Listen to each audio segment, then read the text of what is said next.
Magic Station Braids Territory nga ono akola ku bika by'enviiri byonna munnange genda yabeere ng'ate akuddabiriza akaviiriko asangibwa awo e Busaabala mbeera nga mufuna ku namba z'essimu ezo buli kimu akimalanga. Yo ndi waneeno ow'omubi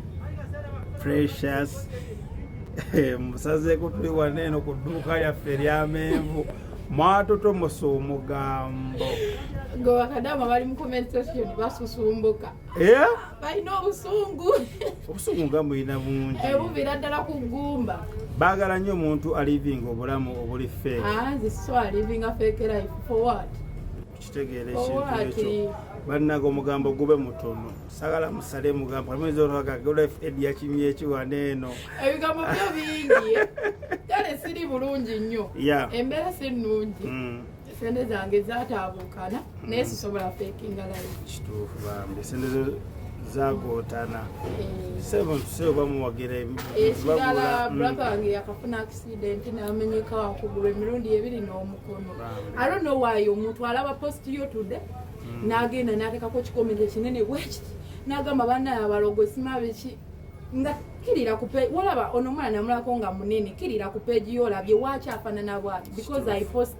chemba mpitamu nabaye ne mbagamba kidini yange yabadde ndwadde but I will be well nadde ngenda ngetinga fine brother wange nagwa ku accident kati I can't be fine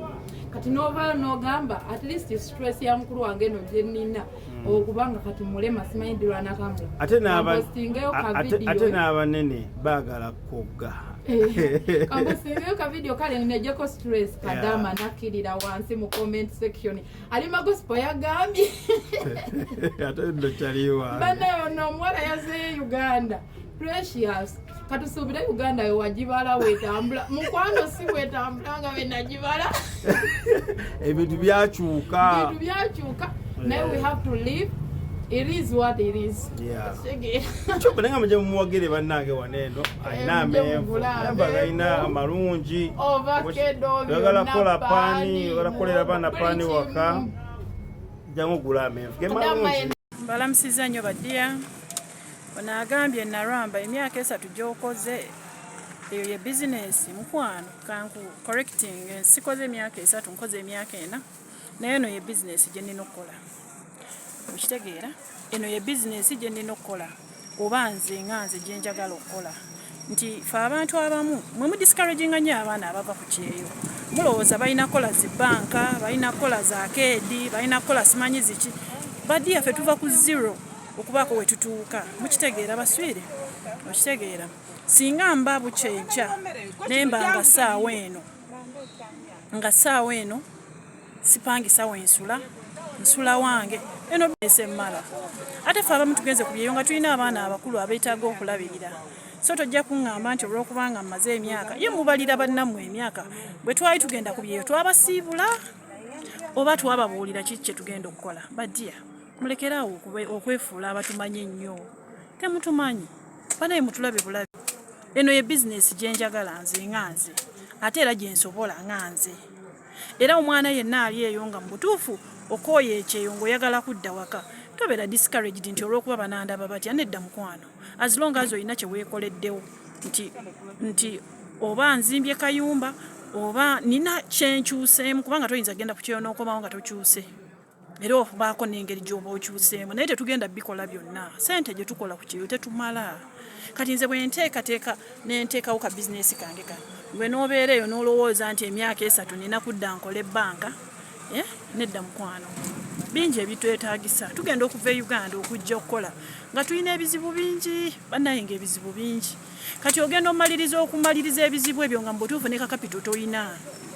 naye nze mpulira ndi contented ne ka bizinesi kange kano olw'ensonga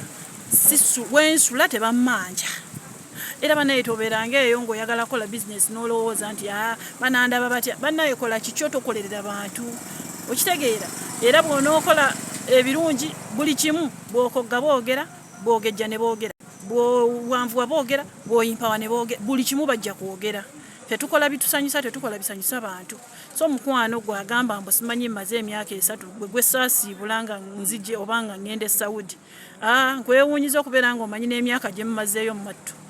munnaye nno nkujjukiza nti mmazeeyo emyaka 4 naye bizinesi tenswazangako okukola yeeno amanda ngasiba nina ensawo z'amanda bw'oba oyagala osobola n'okujja n'ompagirako okitegedde mukwano yeyo munaye bizinesi nze tenswaza ddiya kuba ndya nenywa ndabika na bulungi ng'era bwondaba am still healthy tolowooza nti ndabika bubi so bamikwano temuddaawo ne mulowooza mbw ate bikya bw'oba n'akasente akatono nga butuufu kweyagala otandika tandikawo ekintu ekitono munaye no babunyoomanyoma naye kadaire income nze sisula njala kale mbaagala nnyo baswitaati singa obaddeko n'erinnya naye lwakuba nti erinnya lyo teririiko nandikusabye kapito n'omala gankolera banka mukwano